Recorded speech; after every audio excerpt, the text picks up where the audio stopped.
ওসিয়ত করলেন, আকিমুস সালাহ, হে আমার সন্তানেরা তোমরা নামাজ কায়েম করবা। যখন আযান হয়ে যায় দেরি করবা না, মসজিদে চলে যাইবা। এক ছেলে দাঁড়িয়ে বলে, আব্বা আমি ব্যবসা করব। ঠিক আছে তুমি ব্যবসা করবা, তবে কিছু মাল পানি দেন, টাকা পয়সা দেন। আমার তো কোনো টাকা পয়সা নাই। বাবা ডেকে বলে, আমার কাছে দেওয়ার মতো কোনো টাকা পয়সা নাই, তবে ওই যে আমার একজন বন্ধু নদীর পারে থাকে, সমুদ্রের পারের মধ্যে থাকে, তার কাছে আমি ৩০০০ স্বর্ণ মুদ্রার টাকা পাই। তুমি তার কাছে চলে যাও, তার কাছ থেকে আমার ৩০০০ স্বর্ণ মুদ্রা নিয়ে এসে ব্যবসা করো। তবে বাবা সকল ক্ষেত্রে তুমি নামাজ কায়েম করবা। কি কায়েম করবা? জোরে বলেন, কি কায়েম করবা? তবে সাবধান বাবা, তুমি যেই নদীর পারের মধ্যে যাবা, যাবার আগে হতে পারে তোমার ৩টা মুসিবত আসবে। কয়টা মুসিবত? ৩টা মুসিবত আসবে। তবে প্রত্যেকটা গাটিতে গাটিতে তুমি নামাজ কায়েম করবা। নামাজের দ্বারা আল্লাহ তোমার সমস্ত সকল বিপদ আপদ থেকে হেফাজত করবেন। তখন ওই ছেলে রওনা করবে। বাবা বলল, তাহলে শোনো ৩টা বিপদ কি আগে জেনে নাও, তাহলে এই বিপদ থেকে তুমি বাঁচতে সহজ হবে। তুমি সর্বপ্রথম এখান থেকে রওনা করবা, 2 রাকাত নামাজ পড়বা, 2 রাকাত সালাতুল হাজত নামে নামাজ পড়বা, সফরের 2 রাকাত নামাজ পড়বা। নামাজ পড়ে তুমি হাঁটতে থাকবা। যাইতে যাইতে বহু দূর যাবার পরে তুমি দেখবা মরুভূমি, কোনো বাড়িঘর নাই, তোমার গলা শুকিয়ে যাবে, চেহারা লাল বর্ণ হয়ে যাবে। তখন ঠান্ডা পানি খাইতে মনে চাইবে, কিন্তু তখন তুমি কোনো ঠান্ডা পানি পাইবা না। হঠাৎ করে দেখবা তোমার সামনে একটা বিরাট বড় জঙ্গল চলে আসবে। এই জঙ্গলটা সরু পথ দিয়া ঢুইকা ডান দিকে তাকাইয়া দেখবা কল কল করে পাথরের ভিতরে থেকে আল্লাহ ফ্রিজের ঠান্ডা পানি বাইর করে দিবেন। তবে বাবা এই পানি পাইয়া 2 রাকাত নামাজ করবান, 2 রাকাত নামাজ আদায় করবা। 2 রাকাত নামাজ আদায় করে আবার যখন জঙ্গল থেকে বের হবা, পেছনের দিকে তাকাইয়া দেখবা জঙ্গল নাই। তুমি সামনে যাইবা, যাইতে যাইতে আবার ক্লান্ত হয়ে যাইবা। কিছু দূর যাবার পরে বাবা দেখবা একটা বিরাট বড় বট গাছ, সুন্দর ঠান্ডা হাওয়া আসতেছে, বাতাস আসতেছে, তোমার শরীরটা ক্লান্ত হয়ে গেছে। তুমি ওই জায়গার ভিতরে কিছু সময় বিশ্রাম নেওয়ার জন্য চেষ্টা করবা। তবে বাবা ওই জায়গায় বসবা না, বসলেই তোমার বিপদ হবে। তবে ওই গাছতলায় গিয়া দেখবা একটা বুড়ো লোক বসে আছে। ওই বুড়ো লোকটার কথা তুমি মানবা, ওই বুড়ো লোকটা যা বলে তুমি তা মানবা। যদি তুমি মানো তোমার জন্য কল্যাণ হবে। তার আগে বুড়ো লোকটা না বলা পর্যন্ত তুমি বসবা না। ওই লোকটা যখন লোকমান হাকিমের ছেলে আস্তে আস্তে করে ওই বট গাছের তলে গেল, শীতল ঠান্ডা পানি, ঠান্ডা হাওয়া আসতেছে, বসার জন্য মন চায়। হঠাৎ করে বাবার কথা মনে পড়ে গেল, ওই জায়গায় বসলে তো বিপদ হবে। হঠাৎ করে লক্ষ্য করে দেখে একটা বুড়ো লোক বসে আছে। যাইয়া সালাম করেন, আসসালামু আলাইকুম চাচা, কেমন আছেন? বলে আলহামদুলিল্লাহ ভালো আছি, তুমি এখানে একটু বসো। না বসবো না, আমার বাবা নিষেধ করেছেন, বসলেই এখানে বিপদ হবে। তোমার বাবা কি এই কথা বলে দেয় নাই যে এখানে একটা বুড়ো লোক থাকবে, আর এই বুড়ো লোকটা যা বলবে তুমি মানলে তোমার কল্যাণ হবে? এই কথাটা বলে নাই, বলেছে তাহলে তুমি বসো। লোকমান হাকিমের ছেলে বট গাছের নিচে বসলো। বসার সাথে সাথে ঠান্ডা শীতল হাওয়ার কারণে ঘুম নিদ্রা আসতেছে, শুয়ে গেল। শুয়ে যাবার সাথে সাথে একটা বিষাক্ত সাপ আইসা ওই লোকমান হাকিমের ছেলের মাথার ভিতরে সবল দিয়া পুরা শরীরটাকে বিষাক্ত করে ফেললো। আবার বুড়া লোকটা চিন্তা করে, হায় হায়, লোকমান হাকিমের ছেলে আর বসতে চাই নাই, আমি বসার কথা বলছি, আর ঘুমিয়ে গেল, সাপে দংশন করলো, মেরে ফেলতেছে। এই আমি জবাব লোকমান হাকিমের কাছে কিভাবে দেবো? আমার কথাই তো এখানে বসছে, আমার কথাই তো ছেলেটার জীবন চাইতেছে, অবশ্যই তাকে বাঁচানোর দরকার। বুড়ো লোকটা ঠাপ করে সাপটাকে ধরে করে বলে, এই সাপ, যেইভাবে এই লোকটা লোকমান হাকিমের ছেলের ভিতরে সবল দিয়া বিষ দিছস, এইভাবে আমার বিষটা টেনে টেনে নিয়ে যা। আরো জোরে বলেন সুবহানাল্লাহ। যেই মুহূর্তে সাপটা বিষটা আবার রিটার্ন নিয়ে গেলাম, সাথে সাথে সাপটাকে আঘাত করে 2টা খণ্ড করে ফেললো। একটা খণ্ড পড়ে আছে। বিষ নেবার পরে যখন লোকমান হাকিমের ছেলে যখন হুশ জ্ঞান ফিরে আসলো, ফিরে আসার পরে দেখে সাপ, অর্ধ সাপ পড়ে আছে। চাচা এখানে অর্ধ সাপ? বলে কোনো ভয়ের কারণ নাই, অর্ধ সাপ মেরে এখানে পড়ে আছে, আর অর্ধ সাপ লোকমান হাকিমের ছেলের ব্যাগের ভিতরে দিয়ে দিয়েছে। ওইটা তিনি জানে না। এবার লোকমান হাকিমের ছেলে বলে, চাচা চলুন আমি সামনে দিকে যাবো, কই যাইবা? বলে ওই যে নদীর পার আমার বাবা, ওই তার বন্ধুর কাছে 3000 স্বর্ণ মুদ্রার টাকা পায়, টাকাটা আনার জন্য যাব। চলেন আপনি আমার সাথে চলেন। কয় চলো ভাতিজা চলো। দুইজন চাচা ভাতিজা আবার রওনা করলো। লোকমান হাকিম আবার ডেকে ডেকে বলে দিল, ও বাবা, এই বটগাছ থেকে যখন আমার সামনে যাইবা, যাওয়ার পরে একটা বাড়ি পড়বে, ওই বাড়ির মধ্যে আমার পরিচয় দিবা। রাত্র হয়ে যেতে পারে, ওই বাড়ির মধ্যে আমার পরিচয় দিবা। ওই পরিচয় দিবার পরে তখন তারা বলবে, লোকমান হাকিমের ছেলে এটা খুব মেহমান, মুআজ্জাজ মেহমান, তোমার সুন্দর আপ্যায়ন করবে, তোমার খুব বেশি মেহমানদারি করবে। সাবধান বাবা, তো একদিন থাকার পরেই ওই বাড়ি থেকে একটা সুন্দর নারী তোমার সামনে আনবে বিয়ের প্রস্তাব দেওয়ার জন্য। খুব সাবধান বাবা, সুন্দর থেইকা তুমি টকবকে যুবক, এরকম সুন্দর নারী আর কোনোদিন দেখো নাই, তুমি দেখলেই পরে তার প্রেমে পড়ে যাইবা। তবে সাবধান, বিয়ের প্রস্তাব দেবে, তুমি বিয়ে করবা না। বিয়ের প্রস্তাব দিবে, তারপরে আর তুমি বিয়ে করবা না। এখান থেকে তুমি আবার চলে যাইবা আমার বন্ধুর বাড়িতে। যাবার পরে বন্ধুর কাছে 3000 স্বর্ণ মুদ্রা চাইবা। সে একটা কৌশল করবে। কি কৌশল? ওই জায়গায় তোমাকে রাত্রে থাকতে বলবে, তুমি রাত্রে থাকবা না বাবা, থাকলেই বিপদ হবে। এবার চাচা ভাতিজা ওই বাড়ির দিকে রওনা করছে। রওনা করার পরে 2 দিন 3 দিন সুন্দর মেহমান আপ্যায়ন পাইলো। বাড়ি থেকে চলে আসবে এমন মুহূর্তে ওই সুন্দর নারীটাকে, মেয়েটাকে সাজাইয়া গুছাইয়া লোকমান হাকিমের সামনে যখন আসছে, এক নজর দেখা বলে, হায় হায়, আমার বাবা কি লেগে জানি মানা করলো এত সুন্দর মায়ের বিয়ে করার লাগিয়া, কি যে বিপদ বললাম। চাচা কন্ত দেহি, এত সুন্দর মাইয়া ছুঁয়ে যাইতে মনে করে আপনি কন্ত দেহি। চাচা যদি সাথে থাকে বিপদ আছে। চাচা তো একজন মুরব্বী, মুরব্বী সঙ্গে থাকে কখনো বিপদ আসে না। আজকের যুবকরা মুরব্বী ছাড়া হয়ে যাচ্ছে। মুরব্বীদের কোনো কাজেই দাম দেয় না, বাবার কোনো কাজে এর পছন্দ হয় না। মনে করে টিয়াদা আমি বাড়াইছি, আমার মন মতন হইল না কেন, এরকম আছে না নাই? যেখানে মুরব্বীদের পরামর্শ নেওয়া হয় সেখানে আল্লাহর রহমত নাজিল হয়। চাচা কইতেছে, ঠিক আছে বাতিজা, তোর জন পছন্দ হয়েছে, কর, যা হবার তা হবে। চিন্তা করে বাবাই কইছে করলে বিপদ, চাচাই কয় যা হবার হবে। বট গাছের তলে কি হয়েছে না হয়েছে তা তো জানি না, চাচাই জন আছে, বিয়েটা করে এলোই, চাচাই যা করার করব। এবার বিয়ে করছে। বিয়ে করার পরে রাত্র যখন হয়েছে, দুলাভাইকে ঘরের ঢুকানোর জন্য দাদি আসছে। এইভাবে পাড়া প্রতিবেশী আসছে, চলেন দুলাভাই ঘরের মধ্যে চলেন, ভাবি আপনার জন্য অপেক্ষা করতেছে।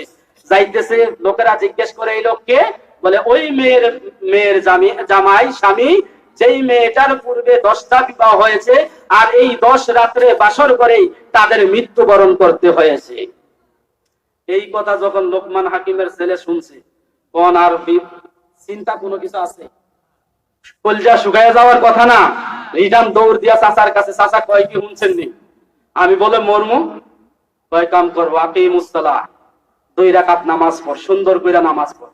আচ্ছা, সামনে বিপদ থাকলে সূরা কেরাত মনে আছে? এই জোরে কন্যা কা সূরা কেরাত মনে আছে? সামনে এত বড় বিপদ, কয় আজকে রাত্রে আমি মরমু। সূরা কেরাত যেইভাবে হোক লোকমান হাকিমের ছেলে নামাজ পড়ছে।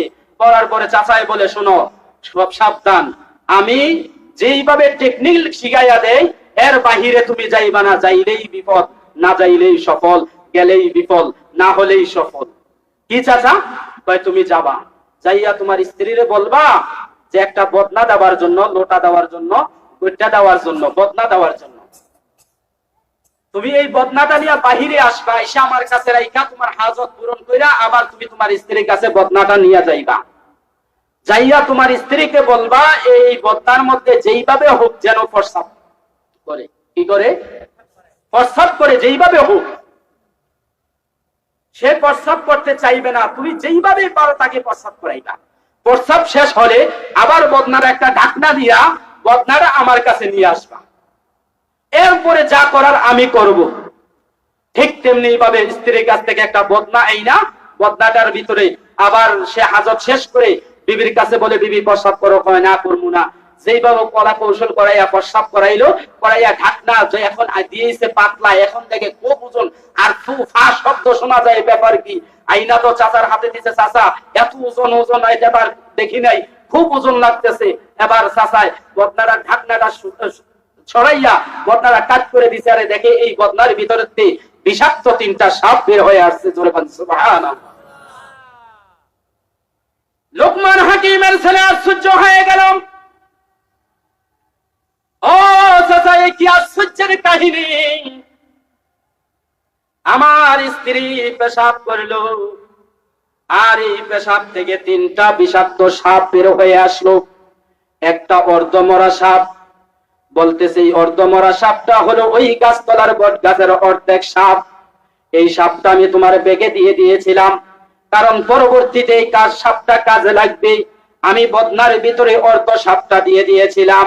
আল্লাহ পাক রব্বুল আলামিন তোমার স্ত্রীর পেটের ভিতরে জন্মে সূত্র 2টা সাপ দিয়ে দিয়েছে। তার পূর্বে তোমার আগে 10টা বিবাহ হয়েছে। 10টা পুরুষ যখন মিলন মেলায় গিয়েছিল, এই বিষাক্ত সাপের ছোবলে তারা বের হয়ে তাদেরকে দংশন করে মেরে ফেলেছে। এই জন্য আমি অর্ধমরা সাপটা বদনার মধ্যে দিয়েছি।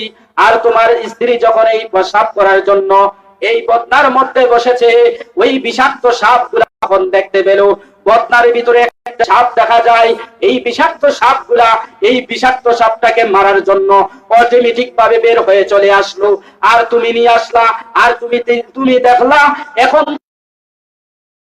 ভাবে সিজার হয়ে গেছে, পরিষ্কার হয়ে গেছে, তোমার কোনো চিন্তার কারণ নাই।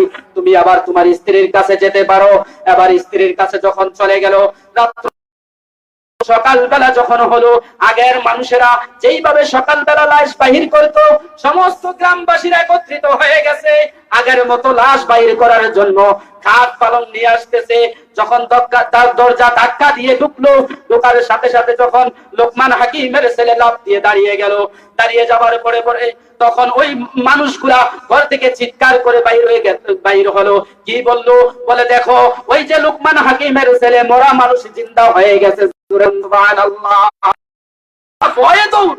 মরা মানুষ জিন্দা হইলে ভয় পাওয়ার না। এবার ভয়ে দৌড়। লোকমান হাকিমের ছেলের স্ত্রী বলতেছে, আমার স্বামী আগের 10-10টার মতো স্বামী নয়। লোকমান হাকিমও যেমন হাকিম, তার ছেলেও বড় হাকিম। সে কলা কৌশলে বেঁচে গেছে। এখান থেকে সকালবেলা স্ত্রী নিয়া চাচা নিয়া রওনা করছে ওই কোথায়? নদীর পার। কোথায়? নদীর পার। এবার নদীর পার যাবার পরে এবার নদীর পারের সেই বন্ধুর কাছে যায়, বলছে চাচা, আমার বাবা আপনার কাছে 3000 স্বর্ণ মুদ্রা পায়। বলে হ্যাঁ পাই। তো বাবা, আমার দেওয়ার সিস্টেম হলো রাত্রে তুমি থাকতে হবে, সকালে তোমাদেরকে টাকা দিয়ে দেবো, তখন তোমরা চলে যাইবা। তো বাবা কি বলছে? রাত্রে থাকলে, জোরে বলেন, রাত্রে থাকলে বিপদ। এবার চাচা কয়, চাচার জিজ্ঞাসা, চাচা কি করবো? তো থাকতে যেহেতু বলছে, আর সমস্যা নেই, থাকো, যা হবার রাত্রে হবে। জোরে বলেন সুবহানাল্লাহ। এবার রাত্রে রইলো। রাত্রে কি সিস্টেম? বহুত ওই লোকমান হাকিম বহুত লোক পাঠাইছে টাকা নেওয়ার জন্য। রাত্রের দোতলা নদীর বাড়ি, নদীর পাশে দোতলা বাড়ি, উপরের তলায় থাকে বাড়ির মালিক। আর যারা টাকার জন্য যায় তাদেরকে রাখে নদীর নিচতলায়, ছাদের নিচতলায়। আর সমুদ্রের জোয়ার উঠে রাতের বেলায় তাদেরকে ওই জোয়ারের পানিতে সুবাইয়া ডুবাইয়া মালিক মাইরা দেয়, আর সকালে বেলায় টাকা দেয় না। এরকম পাওনাদার কিছু সমাজে আছে না নাই? বাটপারি মার্কা পাওনাদার আছে না নাই?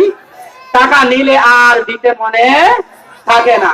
ওই বাটপারি শুরু করছে। চাচাই কয়, ঠিক আছে, সমস্যা নাই। রাত্রের বেলা দুজন চাচা বাতিজা নিচতলা শোয়াইছে। রাত্রের বেলায় ওই চাচা বলতেছে, চাচা, বাতিজা বলতেছে, চাচা কি করমু? ঘুমান নাকা? বলে বাবা বাতিজা তুমি ঘুমাও, আমি তো বুড়ো লোক, আমার ঘুম আসে না, আমি একটু হাইটা গুটা আসি। এমন সময় দোতলায় গেছে, হাঁটতে হাঁটতে যাইয়া দেখে ওই জায়গার মধ্যে মালিকের, ওই বাটপার মালিকের 2 সন্তান দোতলায় ঘুমাইতেছে। যখন কড়কড় করে আওয়াজ দিছে, কে? বলে আমি লোকমান হাকিমের লোক, তার ছেলেও আমার সাথে আছে। কি বলেন? মুআজ্জাজ মেহমান, আপনারা সম্মানিত মেহমান নিচতলায় থাকবেন? এটা তো হতে পারে না। আসুন আপনারা দুজনে উপর তলায় থাকুন, আমরা 2 ভাই যাইয়া নিচের তলায় থাকি। এবার 2 ভাই চলে গেছে নিচতলায়, আর 2 জন মেহমান চলে গেছে উপর তলায়। মালিক তো জানে না। মালিক রাত 1টার দিকে যাইয়া দেখে খেতা মুড়ি দিয়া 2 জন লোক শুয়ে রয়েছে। মনে তো করছে লোকমান হাকিমের সন্তান আর মেহমান। এবার পেছন দিক দিয়া তালা দিয়া সে তার বাসায় চলে গেছে।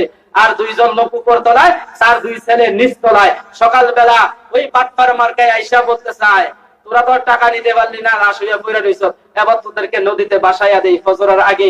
এই কুকীর্তির কথা সন্তানেরা জানতো না। এবার যখন দরজা খুলছে, খোলার পরে দেখে হায় হায়, এই বাটপাড়ির শেষ ফলাফল হইল আমার 2 ছেলেই পানিতে চুবাইয়া মরছে। ঠিক কিনা জোরে বলেন? এই কলা কৌশল কার? জোরে বলেন কার? আপনি পাওনাদারের টাকা দিবেন না, মনে করবেন পয়সা যাবেন না, এই বিপদের মধ্যে আপনিই আবার ফাল করবেন। এবার দুপুরে দৌড়ে যায় দেখে ওই জায়গার মধ্যে, তোমরা এখানে কিভাবে আসছো? যেইভাবে আসার দরকার ওইভাবে আসছি, যেইভাবে আপনার ছেলেদেরকে পাঠানোর দরকার এইভাবে পাঠাইছি। এবার সকালে সন্তান বলতেছে 3000 স্বর্ণ মুদ্রা দেন। এবার তো আর কোনো কিছুই করতে পারে না, এবার 3000 স্বর্ণ মুদ্রা লইয়া রওনা করছি। ওদের মধ্যে সন্তান ডেকে বলে, চাচা আমি আমার পথে চলে যাই, আপনি আপনার পথে চলে যান।